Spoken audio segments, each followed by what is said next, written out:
네, 이용주 뉴스캐스터와 함께합니다. 어서 오세요. 네, 안녕하세요. 어떤 이슈인가요? 자, 그 JB는 라할살이라는 말 아십니까? 그것도 뭔 말이에요? 자, 비트코인 망했어 라고 할 때 살 걸. 코인 시장 이미 나락이야 라고 할 때 살 걸. 자, 오늘은요, 비트코인이 28개월 만에 역대 최고가를 기록했다는 소식입니다. 또 떨어졌다는 뉴스도 있었는데. 그렇죠. 어제요. 그 비트코인이 어제인 6일 자정쯤에 69,300달러, 하나로 9,700만 원을 기록한 뒤에 10분 만에 폭락하기 시작했고요. 그 뒤로 하루 동안 급등과 급락 그리고 급등을 다시 또 반복하면서 7일 아침인 현재는 9,300만 원대에 거래되고 있습니다. 네. 이렇게 롤러코스터 타듯이 위아래 위아래 뭐 이렇게 하루에 몇 번씩 오르락 내리락 하는 것이 그것이 바로 비트코인이다. 여러분들 이미 많이 알고 있을 거라 생각합니다. 알겠습니다. 예. 근데 이렇게까지 다시 오를 줄은 아마 대부분 몰랐을 거예요. 그렇죠. 예, 예상하기 어려웠는데요. 암호화폐를 거래하시는 분들이 가자를 영혼을 담아서 외쳐온 정성이 반영되어서일까요? 예, 비트코인은 2021년 11월 코로나 팬데믹 때 많은 분들이 집에서 코인 거래만 하던 시절에 찍었던 고점 68,990달러를 기록을 2년 4개월 만에 갈아치우고요. 결국 69,300달러를 달성했습니다. 네. 예, 세계적으로 금융 전문가들과 제가 코인은 이미 끝났다. 이렇게 이야기했던 것과 달리 비트코인은 아직도 자신이 살아있음을 증명한 건데요. 그런데 사실 이러한 징조는 지난해부터 보였습니다. 비트코인은 지난 10월 이후로 160% 급등했고요. 올해 들어서만 50% 이상 올랐습니다. 특히 올 2월에만 40%가 넘게 상승했습니다. 근데 이렇게 급등하는 이유가 뭐예요? 전문가들이 비트코인 가격이 급등한 원인을 여러 가지 거론을 하고 있습니다만 크게 세 가지 이유가 있다고 합니다. 네. 그중 첫 번째는요. 일단 비트코인 현물 상장 지수 펀드 ETF에 이 엄청난 자금이 밀려들고 있기 때문인데요.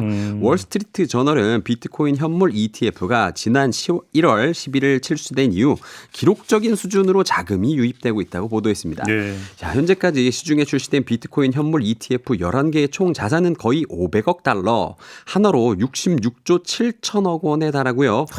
지난 5일 기준으로 하루 동안만 약 100억 달러, 13조 4천억 원 규모의 이 비트코인 거래가 ETF를 통해 이루어진 것으로 집계되고 있습니다.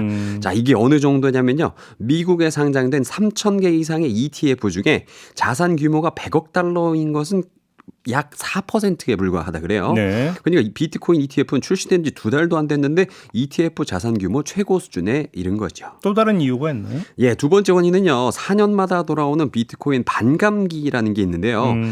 그게 그 반감기가 다음 달 말 4월 19일경으로 예상된 점도 이 가격 상승에 도움이 된 것으로 풀이되고 있습니다. 방성도 아닌데 무슨 반관계예요?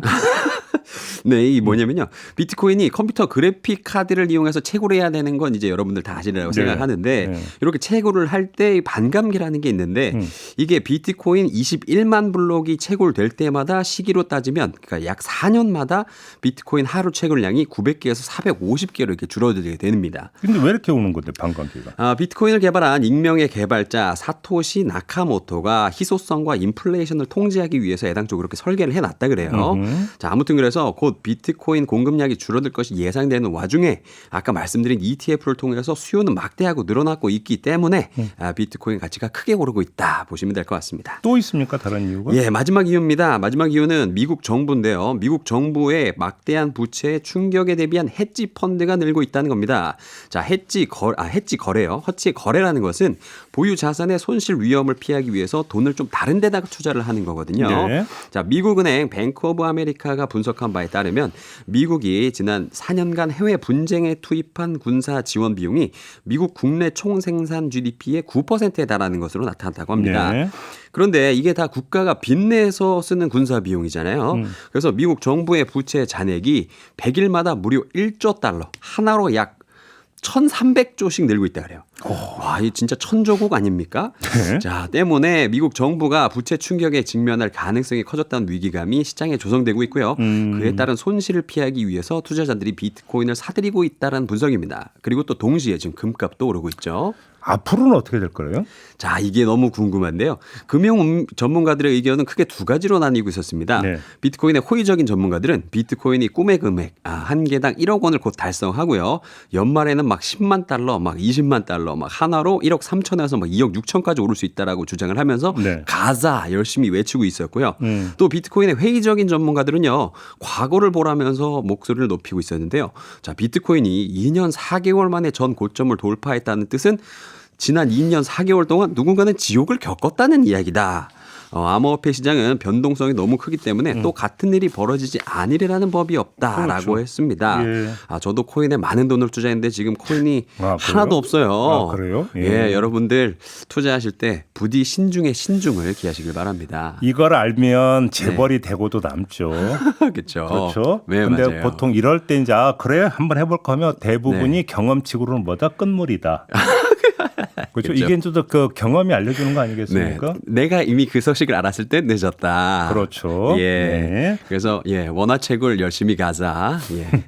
이 점을 강조하면서 너무 휩쓸리지 마시라. 예. 이런 말씀 드리면서 마무리하죠. 맞습니다. 네, 이용주 캐스트였습니다. 고맙습니다. 감사합니다.